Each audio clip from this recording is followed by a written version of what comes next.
सियावर रामचंद्र की जय। राम राम गोविंद हरि, राम राम गोविंद हरि। ये मेरा नवा वीडियो है, मेरा आज डाल रहा हूँ। ये बहुत पुरानी बात है, 20 साल पुरानी बात होगी करीब। मैं महात्माओं के बहुत चक्कर में रहता था। हर हफ्ते घर से बाहर महात्माओं को दर्शन करने जाता था मैं। ये आदत मेरे पिता से पड़ी मुझे, और महात्माओं के चक्कर में जाता था, महात्मा के दर्शन करता था।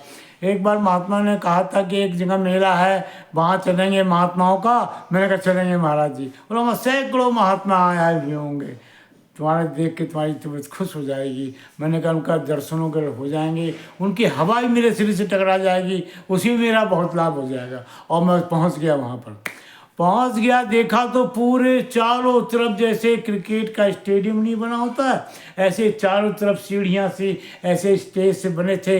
हर महात्माओं के आसन बने थे उनके, कोई नीचे, फिर उससे ऊपर, फिर उससे ऊपर, फिर उससे ऊपर। देख के मन मुग्ध हो गया मैं। और वहाँ पे एक संत मिल गए, वो भी अच्छे लगे मुझे। वो नीचे ही थे, वो खड़े हुए। मैंने उनके पैर छुए। मैंने प्रभु, मैं अपना उद्धार करने के मकसद से यहाँ आया हूँ कि मेरा जीवन कैसे सफल होगा। हजारों लाखों जन्म मेरे हो गए, अब तक मुझे भगवान की प्राप्ति नहीं हो पाई। अब तक मेरा शरीर जो है ये जन्म लेता आ रहा, कहीं मछली बन रहा होगा, कहीं बकरा बन रहा होगा, कभी कुछ बकरा बन रहा, मैं काटा ही जाता रहा हूँगा। अब तक मुझे प्राप्ति नहीं हो पाई कि मैं मेरा आना जाना खत्म हो जाए। ऐसी कोई तरकीब नहीं है। मुझे इतने संत महात्मा हैं, किसी एक से मिलवा दीजिए मुझे कि जो मेरा आना जाना खत्म करवा दें। उन्होंने कहा देखो, उस महात्मा अच्छा महात्मा था। उन्होंने कहा देखो वो ऊपर महात्मा टीले में बैठे हैं ऊपर। मैं है महाराज जी। तो बोले उनके बगैर चरणामृत तुम उनका ले आओ, तुम्हें चरणामृत उनका पान करने को मिल जाए तो समझ लो तुम्हारी गति हो जाएगी तुम्हारी, फिर तुम्हें कुछ भी पाना तुम्हें बाकी नहीं है। मैंने कहा अच्छा गुरु जी, मैं कोशिश करता हूँ। मैंने भगवान को मन ही मन मैंने भगवान को याद किया।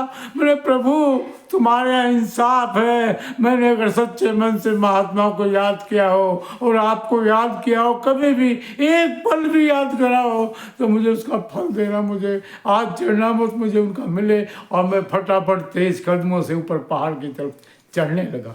और चढ़ते चढ़ते मैं पहुंच गया उन महात्मा जी के पास। उनको साष्टांग तो नहीं, मैंने उनके चरण स्पर्श किए और नम्र भाव से प्रार्थना करी, प्रभु मुझे आपका चरणामृत चाहिए, मैं बहुत वक्त का मारा हुआ हूँ। उनका ले लो बेटा।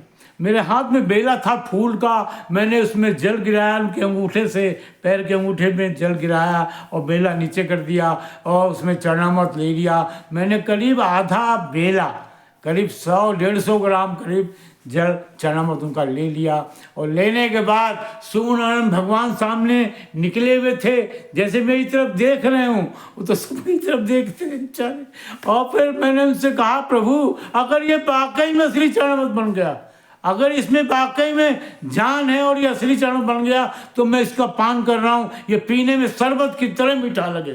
पानी तो फीका ही था, चरणामृत मैंने उसके लिया था। बोले मैंने कहा मीठा लगे, चीनी की तरह मीठा लगे। और मैंने जैसे ही मुंह के लगाया, पहली घूंट पी, मेरा चित्त आनंदित हो गया और इतना बढ़िया मीठा चरणामृत लगा कि मैं घूंटम घूंट मैंने सब पी लिया मैंने। और पीने के बाद मुझे बहुत खुशी हुई। फिर जाके नीचे धीरे धीरे उतर आया, उन महात्माओं को पहले प्रणाम किया, उनका धन्यवाद दिया। मेरे प्रभु आपकी कृपा से ऐसा संभव हो पाया और मैंने चरणामृत मुझे आपका मिल गया और मैं नीचे आ गया। इसी के साथ अपनी वार्तालाप, अपना किस्सा, आपको जो कहानी भगवान की सुनाई मैंने, ये ख़त्म करता हूँ। आप सबको मेरा राम राम राम राम। और अच्छा लगे तो थोड़ा सा भी तो इसको सब्सक्राइब करना, इसको सब्सक्राइब करना, इसको ये पैसा भी कहीं अच्छी जगह लगेगा गौ सेवा में। जय जय सिया राम, जय जय सिया।